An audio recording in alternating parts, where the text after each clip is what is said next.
The wind coming off the Cook Inlet that evening was sharp enough to cut through the heaviest, whistling across the frozen shoreline and carrying with it the salt of the sea and the bitterness of early Alaskan winter. Snow had fallen the night before, blanketing Anchorage in a deceptive stillness that only the locals knew how to interpret. Beneath the fresh powder lay patches of black ice, dangerous and treacherous for anyone caught unaware. At approximately 5:30 p.m., on November 14, 1991, two siblings, Rachel Hensley, 17 years old, and her younger brother Thomas, 14, were last seen alive as they made their way along the coastal trail near Westchester Lagoon. Their friends recalled how Rachel had been clutching sketchbook chest, while Thomas balanced his backpack on one shoulder, teasing his sister the icy shortcut. It was already dark, and the faint orange glow of the street lamps barely managed to pierce the fog rolling in from the water. Rachel was known among classmates at West Anchorage High for her quiet determination, the sort of girl who filled her notebooks with plans to leave for art school while working nights at a local diner. Thomas was different, boisterous, always in boundaries, obsessed with hockey, and his dream of making the varsity. Together, they were inseparable, siblings bound not only by family ties, but by the shared weight of growing up in a town where opportunities were scarce and the winters unforgiving. That night, they had visited a friend who lived near the lagoon, leaving just as the sun dipped below the horizon, intending to walk the mile and a half back home. They never made it. The first clues were subtle, fragments that didn't fit together until much later. At 7:00 p.m., when the Hensleys hadn't returned, their mother, Evelyn, began calling neighbors. By 8:15 p.m., their father, Robert, had driven the streets near the lagoon, headlights sweeping over silent sidewalks and empty lots. He found nothing, only a cigarette butt still warm against the frost near the trail's parking lot, and the imprint of tire tracks leading toward Ship Creek, where the industrial port and its warehouses loomed over the city like silent sentinels. At 9:00 p.m., Evelyn called the Anchorage Police Department, her voice shaking as she reported both her children missing. Within hours, volunteers and police officers converged on the coastal trail. Searchlights danced across the frozen inlet, while dogs strained at their leashes, noses pressed into the snow. Helicopters circled overhead, their spotlights cutting through the fog, but the silence of the night yielded no answer. Officers followed a set of footprints along the trail that matched the siblings' shoe sizes, but just past the parking lot, the tracks abruptly stopped. It was as if Rachel and Thomas had vanished into thin air. The only remaining evidence was a scattering of cigarette butts and an oil stain near the curb, likely from a vehicle idling too long in the cold. Rumors spread quickly. Some said a bear had attacked them, though the clean disappearance of their tracks suggested otherwise. Others whispered of runaway teenagers. Those who knew Rachel and Thomas dismissed the notion immediately. Neither had money or spare clothes with them, and both were expected at school the next. The truth that they had been snatched in the span of minutes, a cold, empty street, was harder to accept. Detectives from Anchorage PD arrived before midnight, establishing a temporary command post at the lagoon's parking lot. They questioned joggers, fishermen, and late-shift workers who had passed by earlier in the evening. One witness, a truck driver finishing a delivery route, claimed he had seen a dark van idling near Ship Creek around 6 p.m., its headlights off, two figures standing nearby. Another reported hearing raised voices echoing from the warehouses before abruptly cutting off. These leads should have ignited urgency, but the early hours of the investigation were already marred by hesitation and bureaucratic inefficiency. Officers debated jurisdiction, resources, and priorities, wasting precious time while the trail grew colder. By dawn, Anchorage was buzzing with news of the missing sibling. Local radio hosts urged volunteers to join search effort, and by mid-morning, dozens of people with flashlights and makeshift maps scoured the icy terrain. Helicopters from the Alaska Troopers expanded the search radius, sweeping across Kincaid Park, Chester Creek, and the vast stretches of woods pressed the cities. Despite these efforts, nothing certain. The Hensley family stood at the command post, shivering not from the cold, but from the uncertainty. Gnawed. Evelyn clutched Rachel's school photo in her hands, her eyes darting to desperate for an answer that never came. Behind the scenes, something more sinister was already at play. For years, elements within the Anchorage Police Department were quietly steering the investigation away from the dock. Reports of the dark van were minimized, classified as unreliable. Surveillance footage from cameras mounted near the Ship Creek warehouses was requested, but never logged into evidence. Navigation data from a cargo vessel docked that night was inexplicably missing from Coast Guard records. These anomalies were brushed aside as clerical errors, but to those who would later reopen the case, they were the first unmistakable signs of deliberate tampering. On the evening of November 15th, just 24 hours after the disappearance, a fisherman reported finding a backpack floating near the mouth of Ship Creek. When recovered,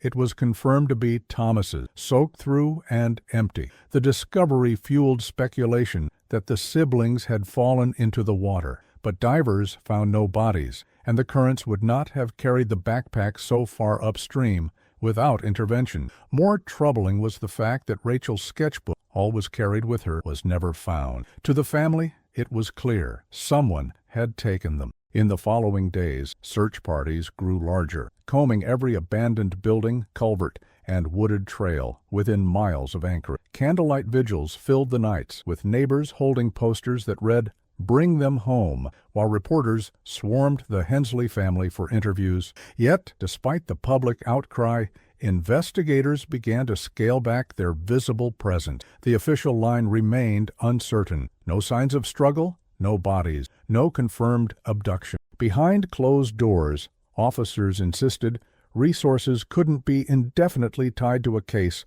with so little evidence. For the Hensleys, this was the first cruel blow, the realization that their children's fate might be buried not only under snow, but under indifference. What few outside the department knew was that whispers had already begun circulating among certain officers. The Round Syndicate, a shadowy criminal organization operating along the Anchorage docks, might be involved. The van near Ship Creek, the missing tapes, the erased vessel records, all pointed to the possibility that Rachel and Thomas had been taken after witnessing something they were never meant to see.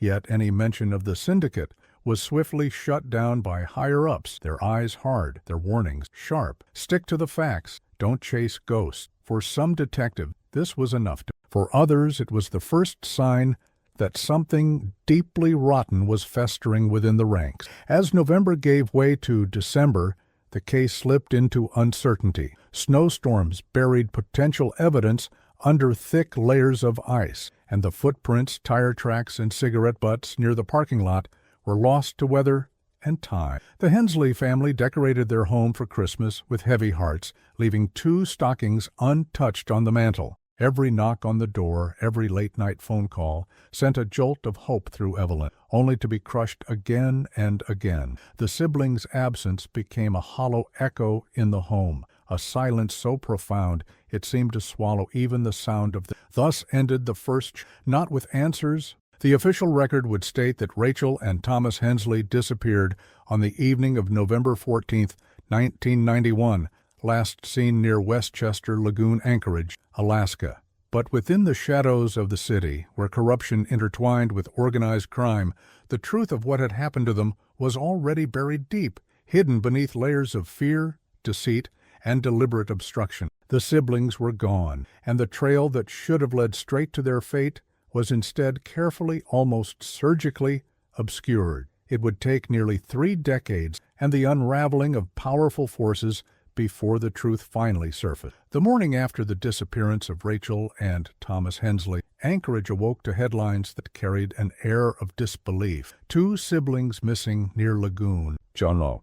Local radio stations ran continuous coverage, urging citizens to help the search effort, while neighbors gathered in kitchens and coffee shops, speaking in hushed tones about the tragedy. By dawn, the coastal trail had been closed off with yellow tape, and officers patrolled the snow-covered banks of Westchester Lagoon. The press photographed the scene, the frost-crusted footprints ending at the edge of the parking lot, the cigarette butts scattered nearby, and the long, dark tire tracks leading toward Ship Creek. Anchorage Police Department formally classified the case as a possible abduction. By noon, dozens of officers joined volunteers to canvass the surrounding neighborhood, knocking on doors, showing the Hensleys photographs, and questioning residents about suspicious vehicles. Patrol cars circulated the streets near the port and industrial district, but despite the public show of force, something about the investigation felt disjointed from the beginning.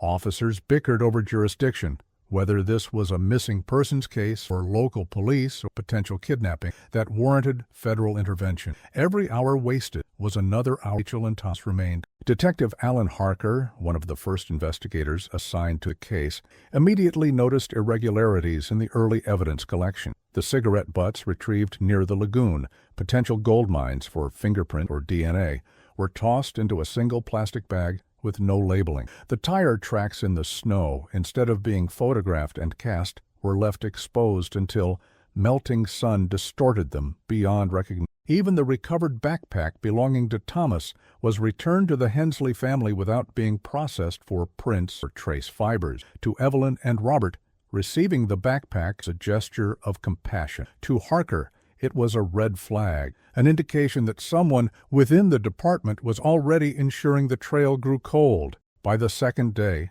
search efforts had expanded toward Ship Creek, a notorious stretch of Anchorage where warehouses, shipping containers, and fishing vessels crowded against each other like rusting skeletons. It was here that witnesses had claimed to see a van idling the night in November. The creek, partially frozen but still flowing by the ice's treacherous terrain. Divers struggled against the current, searching for any sign of bodies, but came up empty. Still, there were hints that something had taken place here.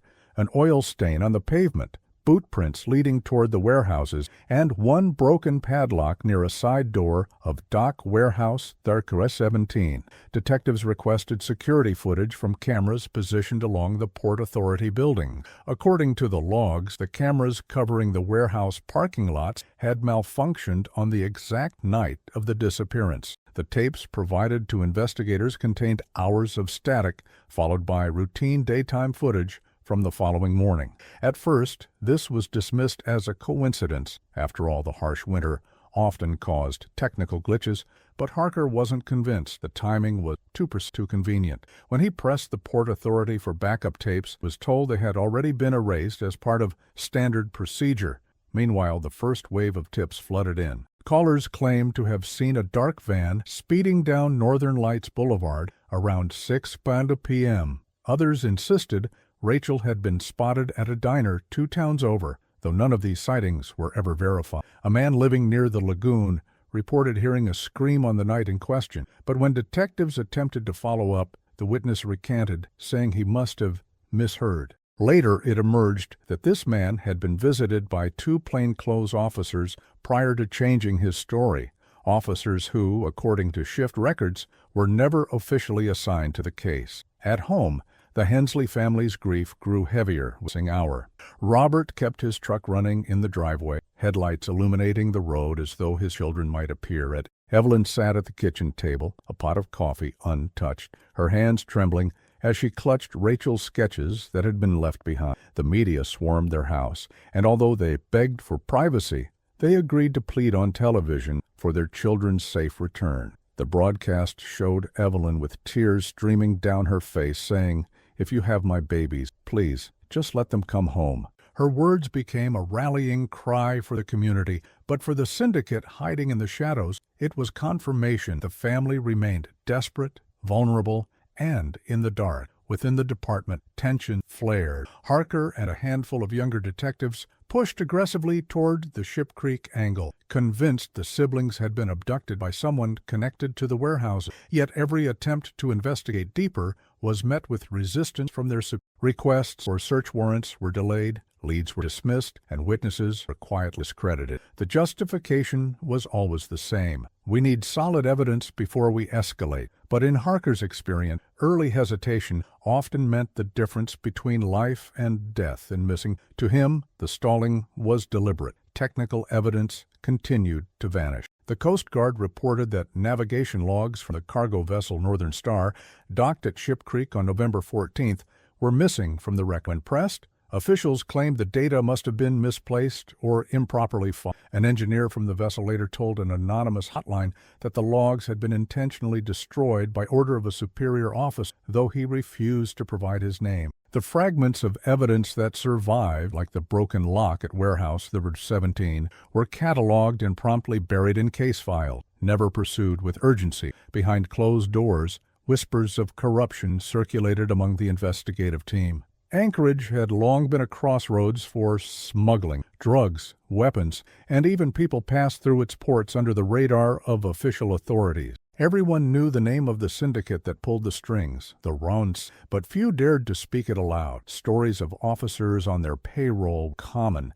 and suspicions about compromised judges and port officials abounded. For detectives like Harker, the realization was crushing. The very institutions meant to protect the Hensleys might be working. By the end of November, 2 weeks after the disappearance, the official search was scaled back. Helicopters were grounded, and the number of officers patrolling the lagoon dwindled. The case was formally reclassified as a long-term missing persons file, meaning resources would no longer be dedicated daily. For the family, it was a devastating blow, signaling that their children were slipping from the forefront of the city's concern. Yet, in the halls of the police department, a smaller group of detectives refused to let go. They began keeping parallel notes, documenting irregularities in the case, and quietly tracking names of officers whose behavior raised suspicion. Harker scribbled in his notebook, "This case isn't cold, it's buried." December brought a brutal winter storm that blanketed Anchorage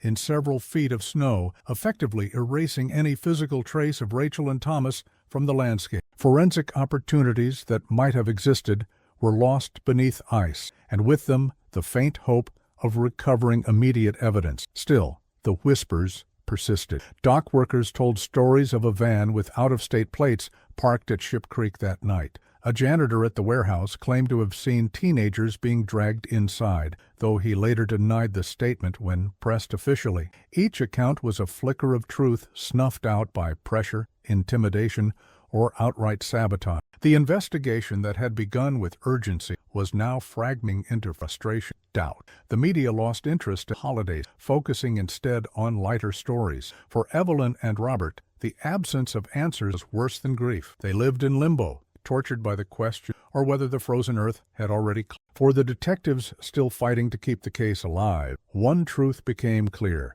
If they were to uncover what had really happened to Rachel and Thomas, they would have to fight not only the criminals hiding in Anchorage's shadows, but also the rot festering within their own department. And so, as the year closed, the first chapter of official response ended not with breakthroughs, but with silence, shadows, and the unmistakable scent of corruption in the cold Alaskan air. By January of 1992, the snow in Anchorage had hardened into thick, crusted layers that cracked underfoot like broken glass. The case of Rachel and Thomas Hensley had slipped from the front pages of the newspaper, replaced by stories of rising crime in the port district and the usual tales of Alaskan hardship during winter storms. Yet beneath the surface of public indifference, whispers about the siblings' disappearance persisted, growing darker with each retelling. Those who worked along the docks claimed to know more than they dared to admit. Truck drivers exchanged furtive glances before muttering about late-night shipments and the wrong kind of people moving in and out of the warehouse. In bars, fishermen hinted that the Round Syndicate, a name spoken with more fear than certain, had been involved. The Round Syndicate had been part of Anchorage's underworld for decades, but their operations were rarely acknowledged openly. Officially, they didn't exist. Unofficially, they controlled much of the smuggling that moved through Ship Creek, narcotics from Southeast Asia, weapons headed for remote Alaskan outposts, and even human trafficking routes that stretched north into Canada. The syndicate operated like a phantom, its leadership hidden behind legitimate businesses, and its enforcers skilled at vanishing before law enforcement could close in. More than one detective had quietly admitted, off the record, that investigations into Round activity usually ended with cases reassigned, evidence lost, or witnesses suddenly unavailable. It was within this climate of fear and resignation that the first credible whispers linking the Hensley siblings to the syndicate surfaced. A dock worker named Peter Kovacs, a Hungarian immigrant with little family and fewer friends, approached Detective Alan Harker one evening in early February. Nervously wringing his hands, Kovacs claimed he had seen a van parked near Warehouse 17 on the night of the disappearance. He described two men unloading something heavy into the building, while a young girl's voice cried out in protest. It was a scream, he insisted, a child's scream, and then silence. Harker urged him to make a formal statement, but Kovacs hesitated. "You don't understand," he whispered, glancing over his shoulder. "If I talk, I'm dead." 2 days later, before Kovacs could be brought in officially, he was found unconscious in an alley behind a bar near 4th Avenue, his face swollen and his ribs fractured. When he regained consciousness at Providence Hospital, he claimed he had slipped on the ice. The nurses didn't believe him, and neither did Harker. By the time he was discharged, Kovacs had vanished from Anchorage altogether, leaving no forwarding address, no trace of his existence. It was the first undeniable instance of witness intimidation, but not the last. Other leads followed a similar pattern. A janitor at Warehouse 19 confided to a beat officer that he had heard youthful voices inside one of the shipping containers that week. But when detectives tried to follow up, the man had suddenly quit his job and boarded a bus out of the city. A waitress at a diner near the docks told Harker that two strange men had come in late on November 14th, their boots wet with snow, their jackets smeared with something dark she didn't think was oil. When he returned to interview her again, the diner's manager insisted she had moved to Fairbanks to care for a sick relative. The timing was always suspicious. The stories always evaporate just when they threatened to become.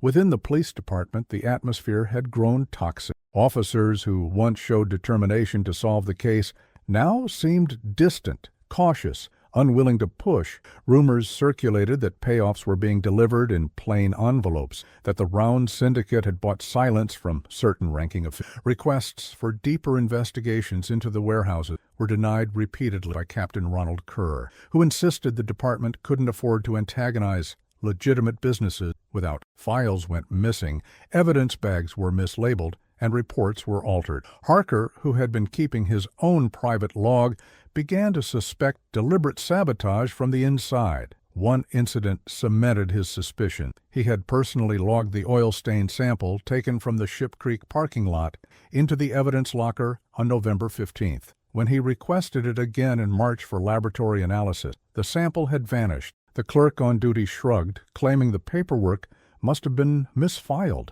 Later that same week, Harker's car was vandalized outside his home. Windows smashed, tires slashed, a note left on the seat reading simply, "Drop it." He showed the note to his superior officers, but the report was buried in bureaucracy, never reaching official records. The Hensley family, meanwhile, was left to weather the storm of uncertainty alone. Evelyn attended every town hall meeting, clutching her children's photos and begging for updates. Robert grew increasingly withdrawn, often seen driving alone near the docks, scanning the warehouses as if sheer willpower might conjure his children back into existence. Their desperation made them targets for manipulation. Unscrupulous individuals approached them with false leads, demanding money in exchange for information. Each time the family complied, and each time they were left humiliated when the tips turned out to be lies. The broader community of Anchorage, too, began to change.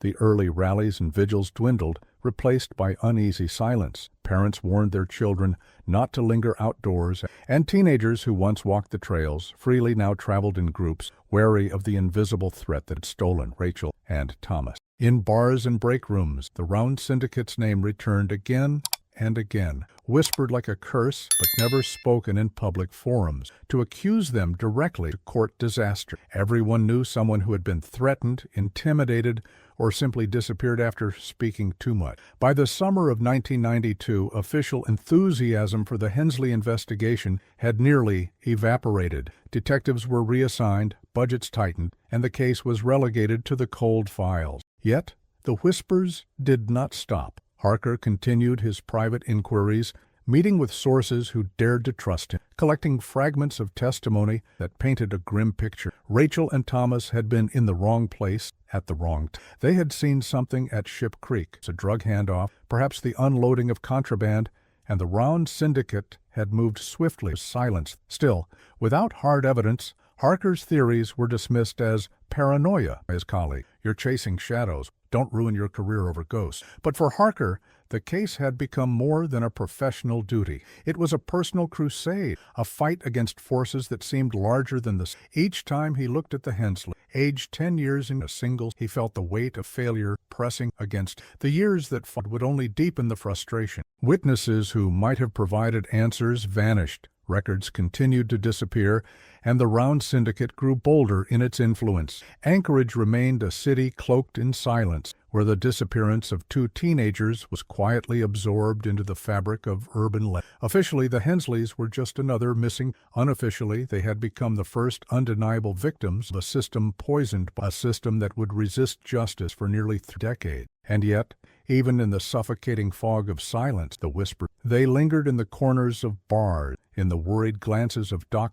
in the cryptic warnings delivered to detectives who asked too many questions. The name Round became inseparable from the mystery of Rachel, a specter haunting Anchorage's memory. The truth was there, buried beneath fear, silence, waiting for the day someone brave or desperate enough would finally drag it in. The disappearance of Rachel and Thomas Hensley was not a case that vanished quietly into the filing cabinet's forgotten tragedy. For more than a decade after that frozen night in November 1991, the search for answers was both relentless and riddled with failure. Each new year brought a fresh wave of rumors, suspects, and false hope, until the Hensley family's grief was compounded by exhaustion. The investigation seemed cursed, every potential breakthrough dissolving into disappointment. The Anchorage Police Department, already criticized its halting early response, doubled down as national attention grew. Detectives were rotated in and out of the case. Task forces were formed,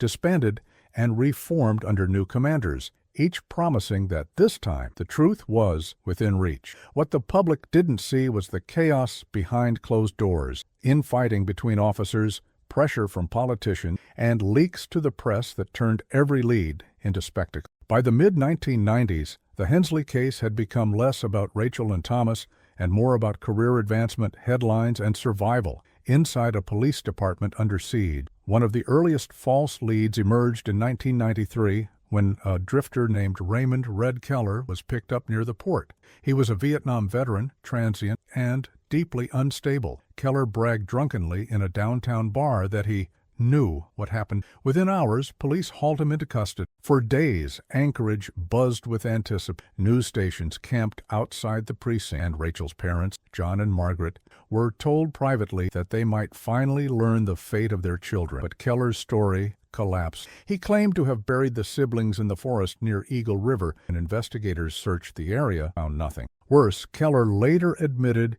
he had fabricated his tale for the attention and the promise of free drinks from locals desperate for answers. The fallout was devastating. The Hensleys stood before cameras, their voices trembling, urging the public to remember their children with dignity and to stop turning the case into a circus. But the damage was done. From that point forward, every new suspect brought with them a wave of public scrutiny and fresh wounds for the family. By 1995, the national media had descended on Anchorage. True crime magazines published lurid features speculating about serial killers stalking the Alaskan wilderness. Talk shows invited self-proclaimed psychics who claimed to have visions of Rachel and Thomas trapped in basement or lost in the icy tundra. Each appearance sparked a new flood of calls to the tip line, overwhelming detectives with contradictory claims. The sheer volume of noise threatened to bury any genuine leads that still exist. Among the more damaging of these false directions was the 1997 arrest of a dock worker named Samuel Grant. He had a prior record of assault and was rumored to have ties to local smuggling. For weeks, newspapers painted him as the monster. Grainy photos of Grant in handcuffs ran on front pages across the state, his face etched into the collective imagination as the embodiment of guilt. Yet after months of investigation, prosecutors quietly dropped the charges. There was no evidence tying him to the case. No DNA, no witnesses, no confession. He was simply a convenient scapegoat, sacrificed to buy the department more time. For the Hensley family, this endless cycle of raised hopes and crushing disappointments created a private hell. Margaret Hensley, once active in her church and community, retreated into silence. She stopped attending public vigils after too many strangers approached her with conspiracy theories, or worse, accusations that she must have known more than she admitted. John, meanwhile, channeled his pain into anger. He wrote furious letters to the mayor, the governor, even federal agencies, demanding accountability. Most went unanswered. His once sturdy frame grew gaunt, his hair gray before its time, and friends whispered that the search for his children was consuming him alive. Thomas and Rachel's younger brother, Daniel, suffered most of all. Barely 8 years old when his siblings vanished, he grew up in the shadow of their absence. Classmates whispered about his family, teachers pitied him, but rarely intervened when he lashed out. By his teenage years, Daniel's rebellion was open. Fights at school, brushes with the law, nights spent drinking in the same bars where false prophets spun tales of his siblings' fate. He once told a counselor that he felt like a ghost in his own home, alive, but invisible, forever compared to the perfect memory of the children who never came back. The media frenzy only deepened the wound. National documentaries dramatized the case with actors and ominous narration, sometimes twisting facts for drama. One widely watched program in 1998 claimed, without evidence, that Rachel and Thomas had been victims of an international trafficking ring spirited away from Anchorage in shipping containers. The show aired late at night, but the next morning, Margaret found herself confronted by neighbors asking if it was true that her children were alive somewhere overseas. She locked herself inside her home for weeks after refusing to answer the phone. Police, too, began to turn against one another. Some officers believed the investigation had been sabotaged from within, that certain leads pointing to organized crime were deliberately ignored, or others accused their colleagues of incompetence, leaking stories to journalists eager for scandal. The Anchorage Police Department's reputation suffered badly, and by the early 2000s, the Hensley case was shorthand for everything wrong with law enforcement in the city. Internal morale plummeted, and several seasoned detectives left the force entirely. Through all of this, small memorials kept the memory of Rachel and Thomas alive. Each November 14th, on the anniversary of their disappearance, candles appeared at the corner of 5th Avenue and C Street, near where they were last seen. Sometimes only a handful of people attended. Other years, dozens gathered, whispering prayers into the cold night air. John Hensley never missed one. He stood stoically in the snow, a flickering candle in his gloved hand, even as his body withered and his faith in the system eroded. By 2001, a full decade had passed with no resolution. The Hensleys' home, once filled with the laughter of 3 children, was silent. Their marriage strained under the relentless grief. Margaret rarely spoke to reporters anymore. Her eyes carried the weight of 10 lost years. John still demanded justice, but his voice was hoarse, worn down by too many empty promises. Daniel, now in his late teens, had drifted further into the margins. Caught between resentment and sorrow, his life derailed, truly begun. And yet, the case refused to die. Every false lead, every discredited suspect seemed to keep it alive in the public imagination. Anchorage residents, haunted by the unsolved, whispered about in diners, on fishing boats, in union halls. To many, the Hensley siblings had become symbols, not just of tragedy, but of the city's darker undercurrent, the corruption, the violence, the secrets buried beneath snow and ice. What no one knew then was that buried within the noise, among the false confessions, the botched arrests, and the endless speculation, were fragments of the truth. A pattern too subtle for weary investigation, a thread connecting organized crime, political corruption, and the vanished children. For now, however, the truth remained just out of reach, hidden beneath a mountain of lies. The first decade of the Hensley investigation closed not with answers, but with a family broke, a community disillusioned, and a case file thicker than any detective dared to read in full. The tragedy of Rachel and Thomas was no longer just their disappearance. It was the years stolen from everyone who loved them, wasted chasing shadows. And yet, in Anchorage, whispers endured, whispers that someone still knew what had happened, whispers that the children's story was far from over. The year 2001 opened like any other in Anchorage, snow layering thick over the city streets, the frozen waters of Nick Arm holding their silent vigil, and a population resigned to the long, punishing cold. Yet beneath that calm exterior, the memory of the Hensley siblings' disappearance still smoldered like an ember that refused to die. For nearly 10 years, the investigation had stalled under the weight of corruption, rumor, and institutional apathy. But in January of that year, a new possibility emerged. The Federal Bureau of Investigation would join local authorities in what they called a revival task force. The announcement came with cautious optimism. Families in Anchorage had seen such promises before. Task forces, committees, and community pledges that eventually collapsed under bureaucracy or intimidation. But this felt different. The FBI carried a weight of authority that even the most entrenched local interests could not easily dismiss. The Bureau's involvement was sparked by two converging pressures. First, the persistent lobbying of Rachel and Thomas's mother, Linda Hensley, who had become an outspoken critic of law enforcement failures. And second, new intelligence from a confidential informant suggesting that organized crime figures tied to Anchorage's dockside economy had directly overseen the abduction. The Revival Task Force was led by Special Agent Charles Whitaker, a career investigator known for his patience and his refusal to accept easy answers. Whitaker arrived from Seattle with a small team specializing in cold cases, bringing with him an outsider's detachment and a forensic eye that had not been dulled by years of Anchorage. His first order of business was a complete audit of the original case files, tens of thousands of pages of reports, interviews, and evidence logs, many of them incomplete or contradictory.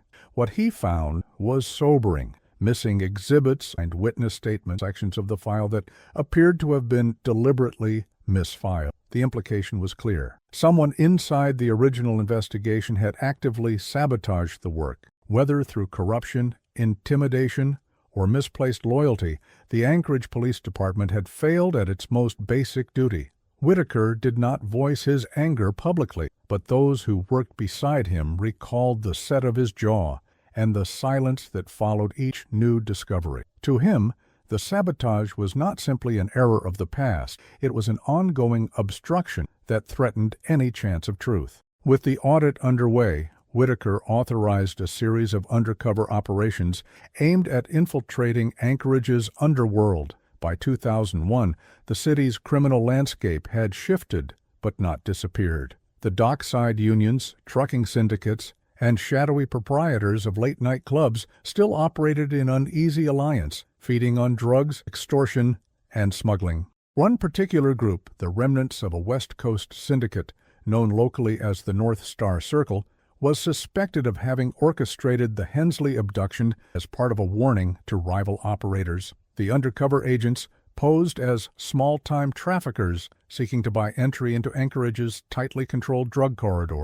Their work was dangerous, requiring weeks of careful cover stories and late-night meetings in dive bars along 4th Avenue. More than once, agents came perilously close to exposure. A surveillance van was tailed for nearly 2 miles one frigid February night, shaking its pursuers on the back road. Another operative narrowly avoided a beating after his story about a Los Angeles flyer contained a single inconsistent detail. Despite these, the infiltration yielded fragments of information that seemed promising. Criminal contacts whispered about the kids by the water, a phrase that old theories about Ship Creek being the site of the siblings' abduction. Another source spoke vaguely about a shipment that went bad in late 1991, leading to punishment meted out against outsiders who had asked too many questions. The hints were tantalizing, yet none of them pointed to a verifiable lead. The syndicate remained adept at speaking in half-truths, dangling rumors without confirming the heart of the mystery. Meanwhile, the task force invested in new forensic techniques that had not been available in the early 1990s. Soil samples preserved from the original search near Ship Creek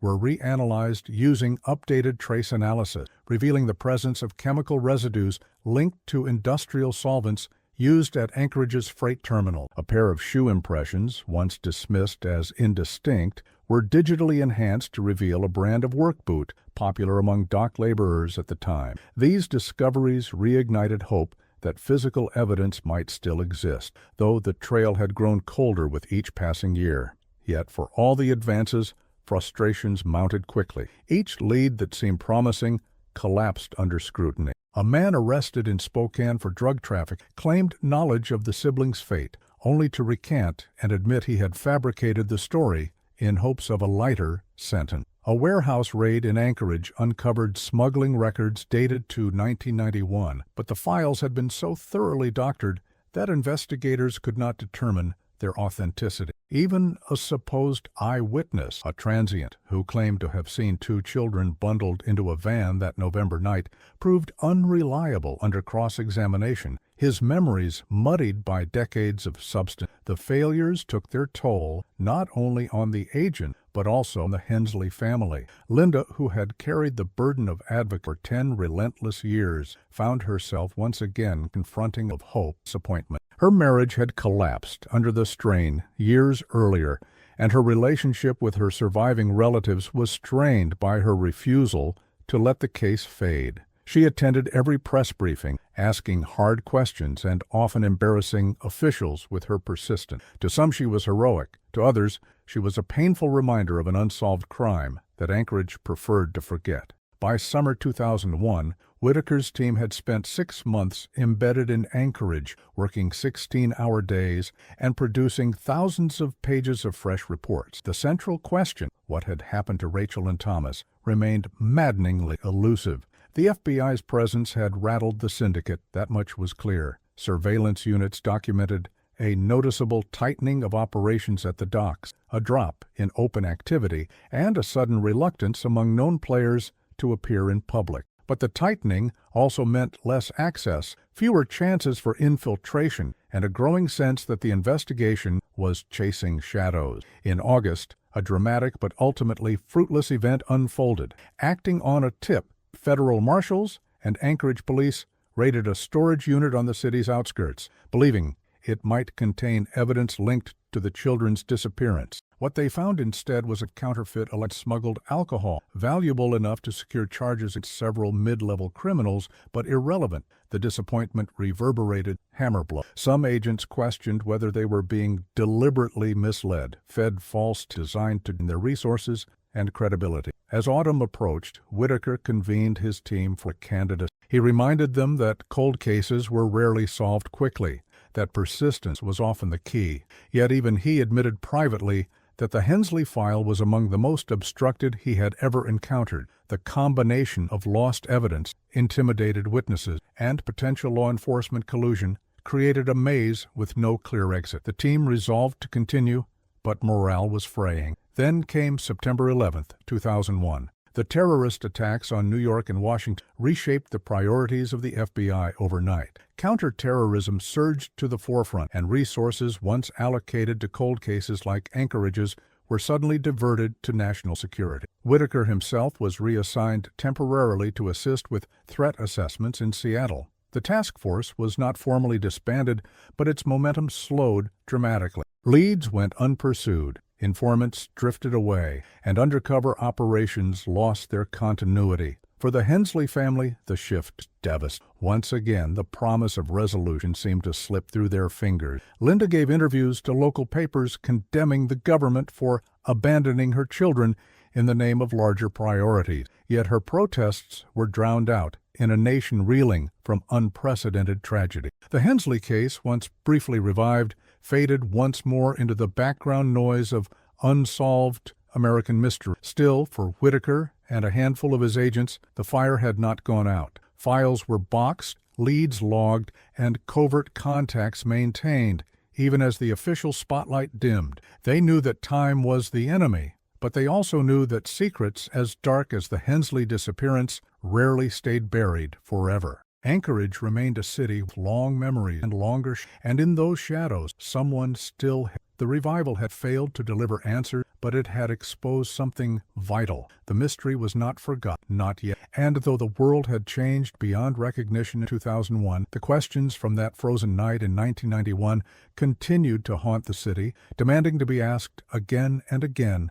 until at last someone dared to answer. The Anchorage winter of 2003 was brutal, even by Alaskan standards. The air carried a metallic bite, the kind that clawed into lungs and made each breath feel like a punishment. Snowbanks towered against storefronts downtown, muffling the city's usual clamor. Yet beneath that frozen quiet, a storm had begun to churn, one not born of weather, but of revelation. For the first time in over a decade, the investigation into Rachel and Thomas Hensley's disappearance teetered on the edge of exposing something far more sinister than anyone had dared to say aloud: betrayal from within. The FBI task force, exhausted after years of near-dead ends, had started to dig deeper into why so many promising leads collapsed under inexplicable circumstances. Wiretaps went silent too quickly. Informants recanted testimonies they once delivered. Surveillance records were mysteriously incomplete.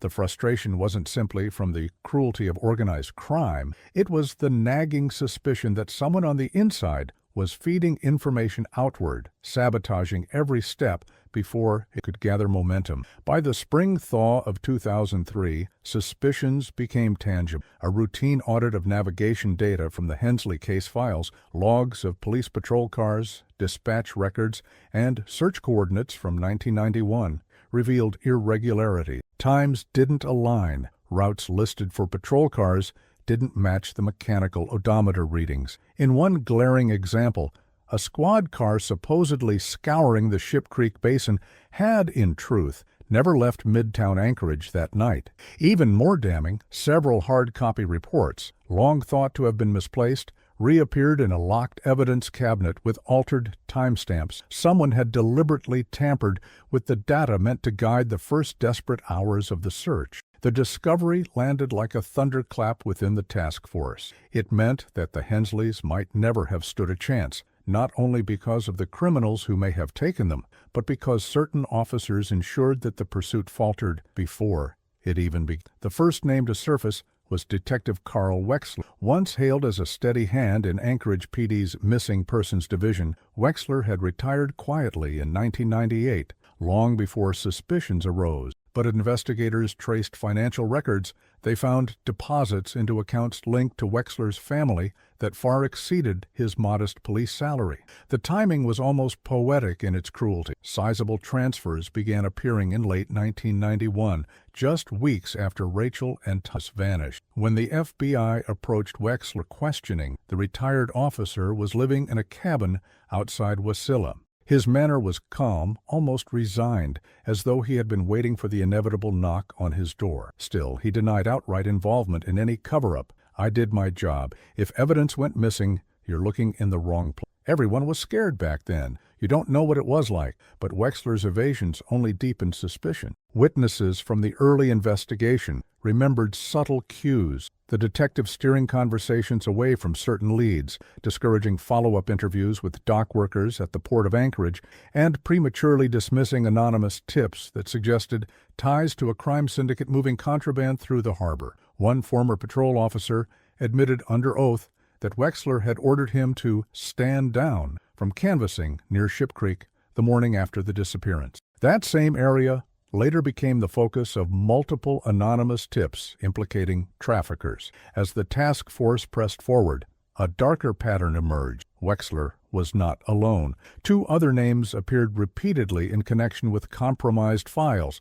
Officer Jim Colburn and Sergeant Harold Hal Drummond. Both had checkered reputations during the 1990s. Colburn was rumored to have drinking problems and debts in Anchorage's underground gambling. Drummond, meanwhile, had cultivated close with certain longshoremen known to be associated with smuggling up. Colburn's undoing came when retired dispatch operators were interviewed. One recalled Colburn visiting the dispatch office the night of November 14, 1991, allegedly to help with recording. Yet the log from that night, still preserved on microfiche, bore his handwriting in margin, something no patrol officer should have altered. More damning still, the operator remembered Colburn pulling a slip of paper from his coat pocket, copying something quickly into the log, and leaving without explanation. When the entry was cross-checked years later, the details didn't match recorded 911 call transcripts. Drummond's betrayal was more insidious. His signature appeared on requisition forms for evidence storage,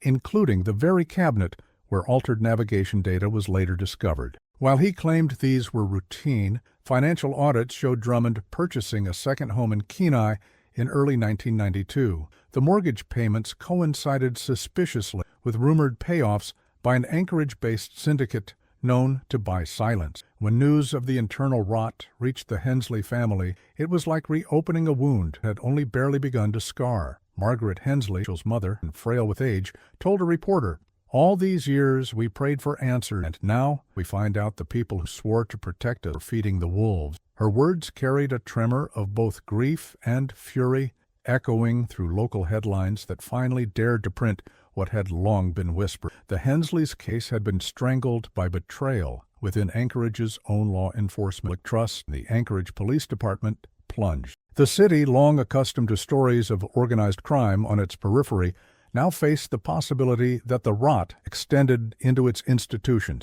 Editorials in the Anchorage Daily News lambasted the culture of silence that had enabled officers to retire comfortably while families like the Hensleys lived in torment. But even as the task force moved toward accountability, progress was precarious. Several officers from that era closed ranks, insisting that the accusations were witch hunts against men who had dedicated their lives to service. Retired Chief Edward Monroe, who had overseen the department in 1991, gave a defiant interview declaring, "We did the best we could under impossible conditions. If mistakes were made, they were human, not malicious." His defense fell flat as more evidence surfaced, but it revealed just how entrenched the culture of denial remained. The unraveling of corruption was not without risk. Task force members found themselves shadowed by anonymous vehicles late at night. Phone calls crackled with interference, and more than one agent reported receiving veiled threats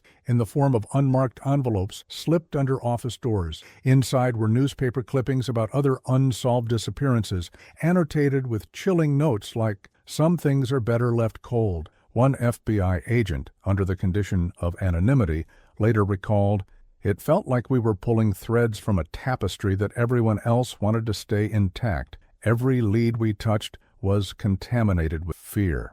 Despite the mounting resistance, the investigation began to fracture the protective shell around Anchorage's criminal underworld. Wiretaps, said in 2003, captured hushed conversations between dock workers mentioning the kids and the cops that got paid. One voice, tentatively identified as belonging to a syndicate lieutenant, bragged that, "We bought half the department in '91. Whether this was bravado or confession remained uncertain, but the implication was devastating. For the Hensleys, the revelations were both vindication and torment. Vindication because their suspicions that the truth had been buried were now undeniable. Torment because each new revelation confirmed that Rachel and Thomas might have been found, or even saved, if not for the betrayals woven into the very fabric. Thomas's younger brother, Michael, who had grown into adulthood with the disappearance casting a shadow over every milestone, spoke publicly at a vigil. "They tell us time heals. But how do you heal when every year uncovers a new lie? How do you heal when you realize they never even wanted to find them?" His words pierced through the night air, heavy with both rage and sorrow. By late 2004, the task force had enough to recommend charges of evidence tampering and obstruction of justice against Wexler, Colburn, and Drummond. Yet the path to conviction was fraught with obstacles. Statutes of limitations loomed. Defense attorneys argued that decades-old memories and fragile records could not meet the burden. In the end, only Colburn faced formal indictment, and even his trial ended in mistrial after a key witness recanted testimony under pressure. The near collapse of accountability underscored just how deep the shadows of betrayal. The syndicate's reach had not only stolen children a snowy Anchorage night, but had corroded the very institution sworn to uncover them. As the chapter of corruption came into sharper focus, the mystery of Rachel and Thomas remained unsolved. Yet one thing was now certain. The silence that had suffocated the investigation for over a decade was breaking. Whispers of betrayal had become undeniable evidence. And with that, the hunt for the missing children shifted into new and dangerous territory, one where truth itself was both weapon and target. The winter of 2019 in Anchorage had arrived with a familiar brutality. Temperatures plunging into the single digits, the sea harbor coated in frost, and the long nights stretching endlessly over the sea. By then, nearly 3 decades had passed since the night Rachel and Thomas Hensley vanished into the darkness, leaving behind little more than questions, grief, and whispered, powerful, hidden. For the task force, which had ebbed and flowed in strength over the years, 2019 marked not just another chapter of waiting, but the first real chance to strike. And at the heart of it stood a man named Victor Round. Victor wasn't new to Anchorage. Born in 1969 in Vladivostok, he had immigrated in the mid-1990s after the collapse of the Soviet Union, bringing with him the sharp instincts and ruthlessness of a man who had grown up on the edge of black markets and survived. By the early 2000s, he had inserted himself into Anchorage's shipping industry, building connections at the docks, running crews that moved cargo for both legitimate businesses and, as many suspected, shadowy figures with far darker interests. For years, his name circled the periphery of the Hensley case, but there had never been enough to tie him directly to their disappearance. He thrived in ambiguity, operating just far enough from the crimes to remain a ghost. The task force, however, had changed its strategy. No longer content with waiting for confessions or loose talk, they embedded undercover operatives within the docks themselves. They traced the movements of containers, the subtle shifts in documentation, and the unexplained gaps in surveillance footage. In late 2018, a breakthrough emerged. A container manifest that had been deliberately altered bore markings linked to a falsified signature used during the winter of 1991. For the first time, something tangible bridged the present to that terrible night nearly 30 years earlier. The signature had been tied to a company where Round was quietly listed as a consultant. The sting operation was carefully choreographed, weeks in the making. Federal agents from the FBI worked closely with local authorities who had, at last, been cleared of the internal rot that had plagued them in the 1990s and early 2000s. Ship Creek, long synonymous with the first whispers of the Hensleys' disappearance, became the stage once again. Under the glow of halogen lamps and the mechanical hum of forklifts, undercover agents watched as Ron, bundled in a heavy coat and fur-lined hat, barked orders to his men while supervising the transfer. The plan was simple in theory, but fraught with danger. Catch Round red-handed moving contraband, pin him with federal smuggling charges, and hold him long enough to pressure him into cooperation. But those who knew Round understood his reputation. He was cautious, never fully trusting, and quick to sniff out betrayal. On the night of January 23, 2019, he moved between shipping containers with the ease of a man who knew every blind spot of the docks.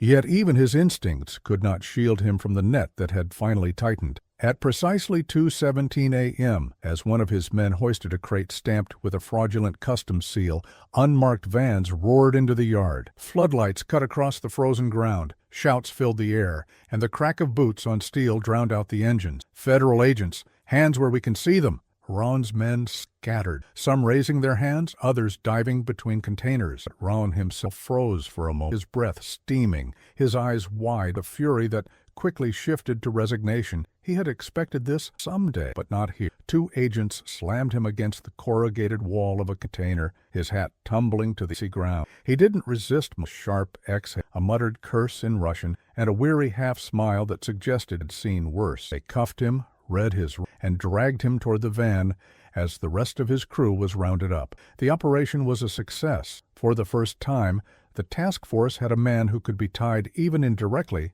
to the machinery that swallowed the Hensley. But what came next was more unexpected than the capture. During interrogation, Round displayed little of the bravado that agents had anticipated. Instead, he seemed preoccupied, distracted even, his eyes darting toward corners of the room as if expecting unseen listeners. He gave his name, his history, the boilerplate answers of a man who had rehearsed for such a moment. Yet, when the conversation shifted toward the Hensleys, his demeanor changed. "You don't understand," he whispered one evening, leaning forward with his cuffed hands resting on the table. His accent thickened when he grew nervous, and now his English carried the weight of fear. "It was never just me. You think Anchorage is small, yes? You think only Victor Round runs the docks. No, there are others, bigger, older, people you cannot touch. The agents pressed him for names, for detail, but Round's fear was palpable. He spoke in circles, dropping hints rather than confirmation. They watched me even when I slept. You think you closed the door, but they are already inside. The Hensleys stumbled where they should. Every sentence dripped with paranoia. Yet behind his cryptic words lay something more dangerous. The implication that the syndicate still lived and still had. For the task, this was both a breakthrough and a nightmare. Round's arrest gave them leverage, but it also was the lingering show of an organization that had survived decades of scrutiny. If Round was truly afraid, it meant one of two things. Either he feared retaliation against himself, or worse, against anyone who dared to pull back the curtain. Agents began to notice his hands trembling when he lifted a cup of water, or the way he flinched at sound of doors closing in the hall. For a man long seen as ruthless, the cracks in his armor revealed just how deep the syndicate. The first hints of his willingness. Late one night, as snow battered the windows of the interrogation room, Round asked for a cigarette. An agent slid one across the table, lit it, and waited. Round inhaled deeply, then exhaled a slow, deliberate cloud. "If I speak," he murmured, "I die. If I stay silent, I die anyway. But maybe you can protect me. Maybe you can protect my son." The mention of family caught the agents off guard. They had not known Round had a child. It was the first real sign that that his fear of the syndicate's vengeance could outweigh his loyalty. Negotiations began. The task force offered relocation and the possibility of a reduced sentence if Round would. He didn't agree outright. The seed had been planted. His stories, half veiled and half confessional, began to sketch an image of a syndicate embedded not only in Anchorage's shipping industry, but also within its institutions, banks, construction firms, even political offices. The corruption the task force had long suspected was suddenly being described in chilling detail, albeit without names attached. Still, Round's cooperation was a double-edged sword. Every admission increased the danger around him. Word of his arrest spread quickly through Anchorage's underworld. Informants hinted that men were asking about his whereabouts, about his family, about the specifics of the sting at the docks. For the agents guarding him, the pressure mounted daily. They had caught their first real link, but keeping him alive long enough to speak openly was becoming its own battle. By February 2019, Anchorage was buzzing with rumors. The media reported on the dockside sting as a major federal victory, painting Round as a mid-level crime boss finally brought to justice. But beneath the headlines, the truth was far more fragile. The task force understood that what they held was not just a criminal, but a key. A man who could unlock the deepest vault of secrets surrounding the Hensleys' disappearance if only he survived long enough to talk. And in those fragile weeks, with Round cage haunted, the case begun with two siblings was about to turn in a direction no one anticipated. For the first time in 28 years, the shadows began to shift, and behind them, the outlines of something vast and terrifying flickered into view. The Anchorage Police Department had reserved a dimly lit interview room for the meeting, its walls painted a sterile gray that seemed to close in on anyone seated within. The air carried the faint metallic tang of cold coffee, and the camera in the corner blinked red with its unblinking gaze. On the opposite side of the table sat Victor Round, wrists shackled, his face pale, eyes hollow. Gone was the swagger he had carried at the docks during his arrest. What sat across from the agents now was a man frayed by decades of silence and fear, finally cracked open. Special Agent David Mackenzie and Detective Laura Stillman exchanged a glance as they prepared the Victor's voice, when it finally came, was hoarse, trembling, not the bravado of a hardened criminal, but the confessional tone of a man drowning in memories too long suppressed. "You want to know about November 14th, 1991? He asked, staring at his own hands. "I'll tell you, but once I start, there's no stopping. You'll understand why I couldn't talk before, why most of us couldn't." Laura leaned forward. "Go on, Victor. We need the truth." The story began with orders. Round explained that he was a low-level enforcer at the time, only 25, answering to mid-tier operators of a syndicate that had quietly seeped into Anchorage's shipping industry. That night, November 14th, he and 3 others had been dispatched to the docks. Their instructions were cryptic. Intercept 2 problems who were believed to be gathering information on warehouse shipment. Those problems were Rachel and Thomas Hensley. They weren't just kids, Victor muttered. They were sharp, smarter than anyone gave them credit for. Someone higher up thought they'd been snooping around Ship Creek, asking about crates that didn't exist on paper, drugs, weapons, you name it.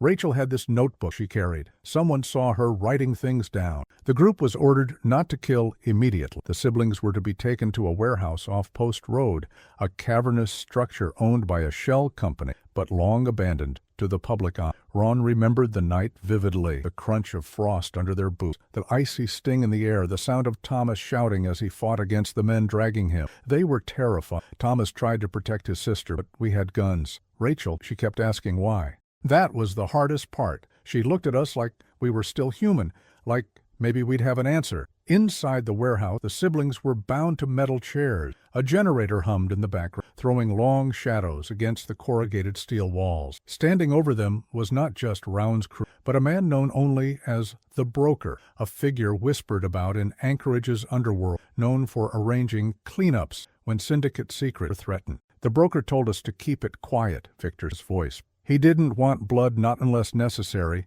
but when he opened Rachel's notebook, he froze. Names, dates, even shipment codes. She'd pieced together more than anyone realized. That's when everything changed. The interrogation turned brutal. The siblings were questioned for hours, where they had been, who they had spoken to, whether they had shared what they'd learned. Thomas resisted, spitting defiance, swearing they had nothing to do with the syndicate. Rachel begged them to, swearing they were just curious, that they had stumbled onto something stake. But the more they pleaded, the more panicked became. Victor admitted he'd never seen him so shaken. He kept checking his watch, muttering about calls from above. Someone bigger wanted this tied off immediately. The killings were cold and efficient. Victor could barely force the words out as he recalled the moment. "They made me hold Rachel down," whispered, tears streaking his face. "I told them I didn't want to, but they shoved the gun into my hand, said if I didn't, I'd join her." I froze. Another guy pulled the trigger and the sound still rings in my ears. Thomas. He fought to the last breath. They broke his jaw just to silence him, and then they shot him too. The bodies were loaded into steel drums, already waiting at the edge of the warehouse. The drums contained quicklime, prepared for dissolving evidence. But that night was rushed. The syndicate feared exposure. Instead of fully disposing of the remains, they were transported under cover of darkness to an industrial site near the port, buried beneath layers of... Anchorage became their grave, Victor said, slamming his fists against the table, and everyone knew. The cops who were supposed to investigate, some of them were paid off. Reports vanished. Evidence logs changed. I watched it happen. The families were lied to, strung along for years. And he choked, we were told never to speak. The confession darkened as officers in uniform had visited the warehouse days after, scrubbing fingerprints, swapping even the crime scene we had inside. They made sure nothing pointed back to us. Every false lead, every wild goose chase you chased for years, it was planted. Laura clenched her jaw. And all that time, the Hensleys were begging for answers. Victor nodded, miserable. Their pain was part of the strategy. Keep the family desperate, distracted, always chasing the wrong direction. Meanwhile, the syndicate tightened its hold on the docks. Drugs flowed in, guns flowed out, and 2 kids, they became ghosts. But what chilled the agents most wasn't just the murder or the cover-up. It was the realization of how deep the rot went. Victor claimed that several high-ranking officials in Anchorage had known, politicians, police captains, even a federal liaison. Every one of them had been bought or threatened. It wasn't just corruption, Victor insisted. It was fear. The syndicate wasn't some local gang. It was a network tied to cartels and foreign money. People knew that if they resisted, they wouldn't just die. They'd vanish, and their families too. That's why nobody talked. That's why I didn't talk. Until now. The interview lasted 6 hours. Every word was recorded, every detail logged. By the time Victor finished, his body slumped as though he'd shed 30 years of weight. He looked at the agents not as captors, but as witnesses, people who might finally tell the story he had been forced to bury. David turned off the recorder. Silence hung heavy in the room. For the first time, the fog surrounding the disappearance of Rachel and Thomas Hensley had lifted. The truth was horrifying, but it was truth nonetheless. "We'll corroborate this," Laura said firmly. "Every site, every name. If you're lying, I'm not," Victor cut in, his eyes blazing with the desperation of a man who had nothing left to lose. "I've lived with their faces for nearly 3 decades. This is the only way I make peace." Outside the room, Agents whispered urgently. The confession was explosive. It implicated not only small-time thugs, but city leaders, even federal liaisons. It revealed why the case had languished for so long, why the Hensley family had endured decades of torment without resolution. And it suggested that Anchorage's history was steeped in a far larger web of organized crime than most dared imagine. But in the sterile stillness of that gray interview room, one fact cut through all else. The siblings had been murdered in cold blood, their bodies discarded like trash, and the entire system had allowed it to happen. For Rachel and Thomas, justice had been delayed for 28 long years. Now, at last,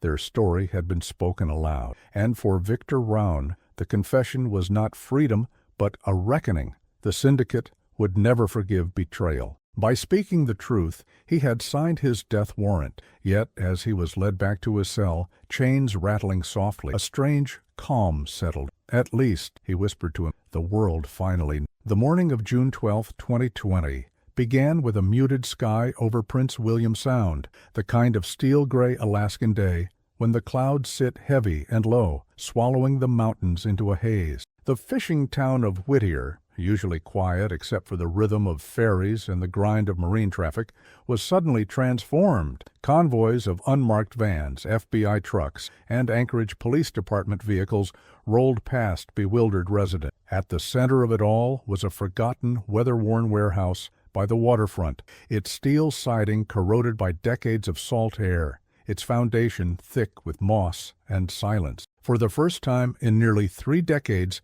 the secrets buried beneath it were about to be unearthed. By the time agents in protective gear erected privacy tarps around the site, whispers had already swept through the town. Some residents gathered at a distance, murmuring that this must be connected to the Hensley case. Others, more cynical, shook their heads. They had heard rumors for years about missing people, organized crime, and whispers of cover-ups. Few believed the government would ever act, but something had shifted in 2019 after Victor Round's arrest. His trembling confession had breathed new life into a case thought irretrievably cold, and now, on this damp June morning, the machinery of justice finally grinding. The first signs of progress came slowly. The warehouse floor was more fortress than structure, poured thick with reinforced concrete during the early 1990s expansion. Engineers brought in ground-penetrating radar, which lit up with anomalies beneath the slab, hollow chambers, unusual voids where there should have been solid fill. The digital maps mirrored Victor's confession with unsettling accuracy. He had spoken of a hidden chamber, a freezer welded shut and buried under fresh cement. Forensic geologists confirmed that a section of the foundation was poured later than the rest, exactly the kind of rushed concealment job an organized syndicate would order. By midday, jackhammers began the sound was deafening, echoing off the inlet and reverberating through the mountain. For the officers on site, the atmosphere was suffocating, a mix of anticipation and dread. Many had grown up hearing about the Hensley disappearances. Some were children in 1991, warned by their parents never to ask too many questions about what had happened. Now they were here, chiseling away at the literal burial ground of those silenced. As the concrete broke apart, a noxious odor seeped upward, a stale, chemical-tinged air trapped for years beneath the slab. Even through respirators, agents recoiled. The ground was hollowing, revealing metal edges beneath. Within hours, the jagged rim of a large industrial freezer emerged, its once white enamel stained with rust. Weld seams ran across its lid, proof that whoever sealed it intended it never to be opened again. Cameras flashed, recording history. The FBI's lead agent, Deborah Klein, called for silence. For a moment, the entire site stood still. A long exhale of collective recognition washed over them. They had found it. Cutting torches hissed as welds were split open. The freezer lid groaned under pressure, then finally gave way with a screech. What lay inside was the grim culmination of 30 years of speculation. The first agent to peer within lowered his flashlight slowly, his face blanching as he stepped back. Inside, beneath layers of frost decay,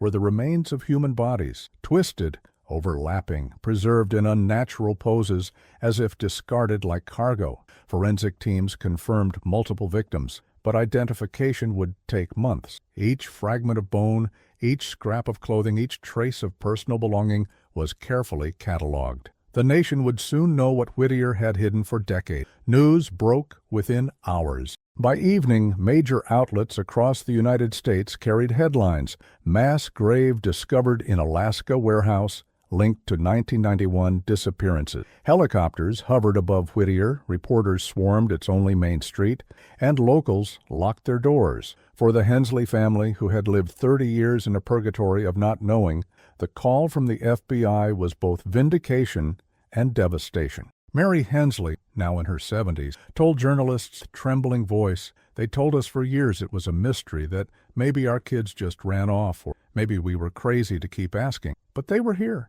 All this time, they were here." The discovery triggered an avalanche. Forensic analysis revealed not only the Hensley siblings, but at least 4 additional victims, each matching names of individuals reported missing between 1990 and 1993. A fisherman from Seward, a dock worker who had blown the whistle on smuggling, a young woman last seen leaving an Anchorage nightclub. The freezer was not just a tomb for the Hensley children, it was a cache of the syndicate's silenced enemies. Each bone told a story of power wielded without restraint, of lives erased to protect secret. As shocking as the remains were, perhaps more damning was what accompanied. Tucked in one corner of the freezer, preserved in a sealed container, were ledgers and documents. Pages stained by moisture, still led records of transactions, coded payments, and reference to Anchorage. The FBI would later describe the Rosetta Stone of Alaskan organized crime. It tied the syndicate direct office of the Anchorage. The men who had once assured the Hensleys that no evidence could be found. The cover-up was no longer rumor, it was written proof. For weeks after the excavation, Whittier became a fortress. Roads were monitored, the ferry terminal restricted, and the warehouse itself transformed into a forensic laboratory under floodlight. Locals watched uneasily as federal agents carted away bone fragments. Some townsfolk whispered that the syndicate would retaliate, that digging up the past was dangerous. Yet others felt relief, a sense that, at last, the curse hanging over their community might be lifted. The public reaction was volcanic. Across the country, the case reignited debates about institutional corruption, organized crime's shadowy grip, and the failures of law enforcement in the 1990s. Editorials blasted the Anchorage PD for decades of complicity. Families of other cold case victims demanded excavations of additional. For younger generations who had only grown up with fragments of the story, the images of the freezer being lifted from the warehouse became iconic, photographs etched into the American memory, alongside other moments of reckoning. For the Hensleys, closure was a complicated word. In the fall of 2020, after months of DNA confirmation, the remains of Anna and Jacob Hensley were returned to the family. Their funeral, held in Anchorage under strict pandemic restriction, drew mourners who had never known the children personally but had followed their story for decades. Mary Hensley stood by the graves, holding a photograph of her children from 1990. Reporters asked what justice would look like now. She replied softly, "Justice isn't just for my children. It's for every family who was told to stay quiet. It's for the truth they tried to bury under cement." The excavation changed the trajectory of the investigation forever. What had long been whispers became undeniable. The FBI widened its probe, issuing subpoenas and arresting retired officers once considered untouchable. Victor Round, whose confession had led them here, remained in protective custody. And in Washington, members of Congress demanded hearings on how such a cover-up could have persisted for 3 decades on U.S. soil. Yet for all the breakthroughs, one chilling reality lingered.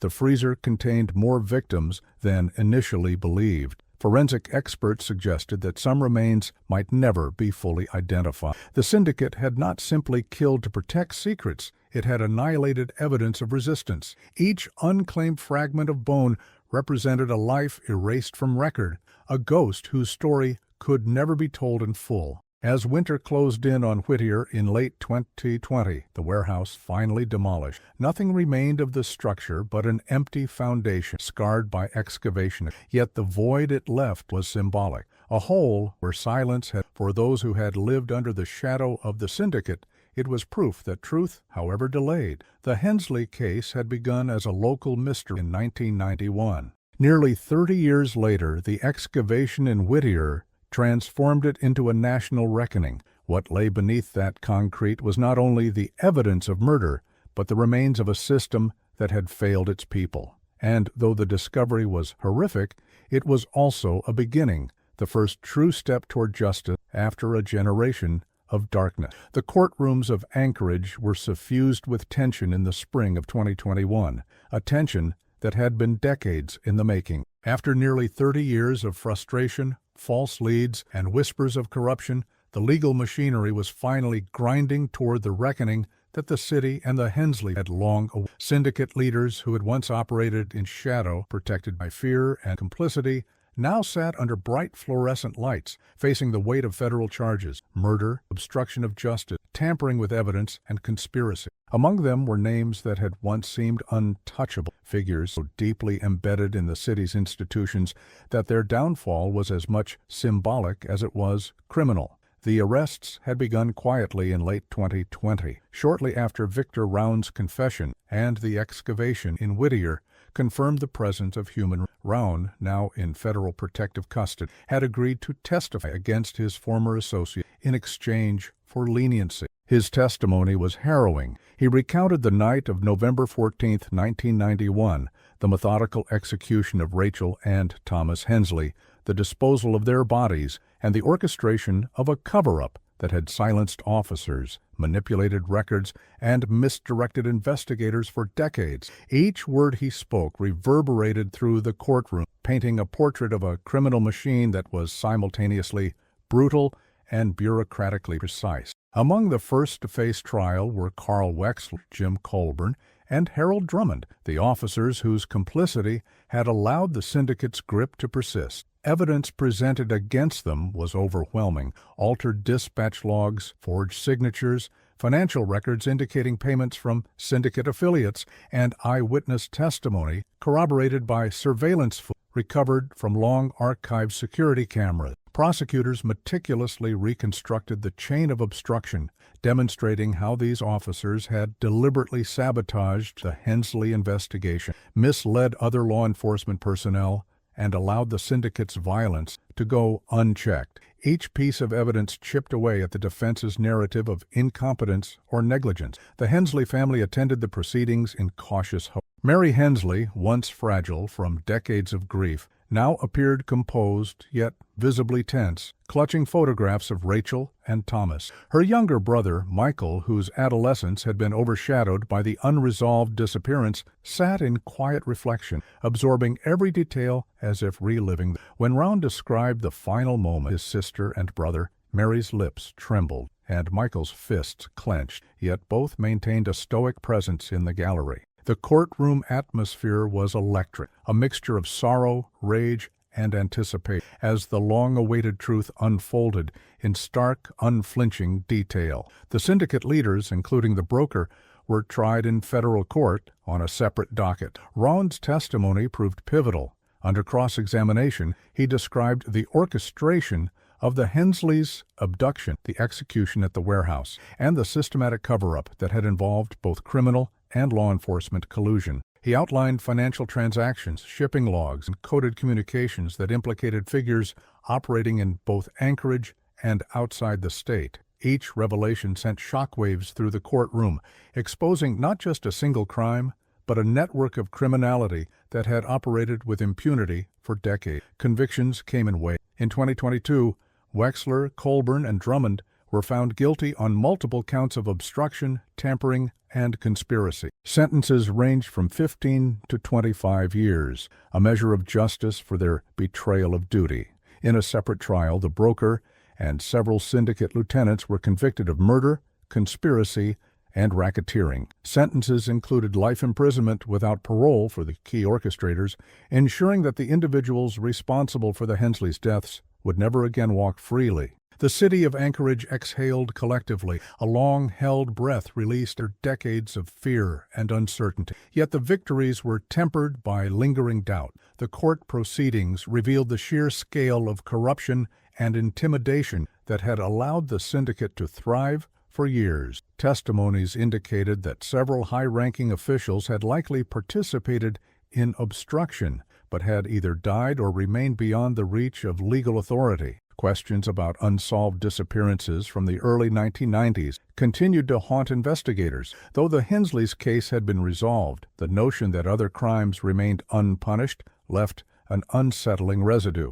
Agents who had worked tirelessly on the investigation admitted that they would likely never know the full extent of the network's influence. Among those agents, David Mackenzie and Laura Stillman reflected on the personal toll of the case. Mackenzie, who had been involved in the task force since 2001, described the years of frustration. Every lead that went cold felt like a personal failure. We lost time, we lost evidence, lost trust. But seeing convictions, seeing the Hensleys finally learn what happened, Stillman acknowledged the sadness and the bitter awareness that justice, while necessary, was never complete. For the Hensleys, the aftermath of the trials was equally complex. Mary spoke publicly after the final sentence. "We finally know the truth, but the truth doesn't bring them back. It doesn't erase 30 years of fear, waiting, and unanswered questions. We can mourn them properly now, but there's a hole that no sentence can fill." Michael echoed her sentiment in a separate interview. "Justice is a word we can say out loud now. Closure is not a word we can ever fully understand.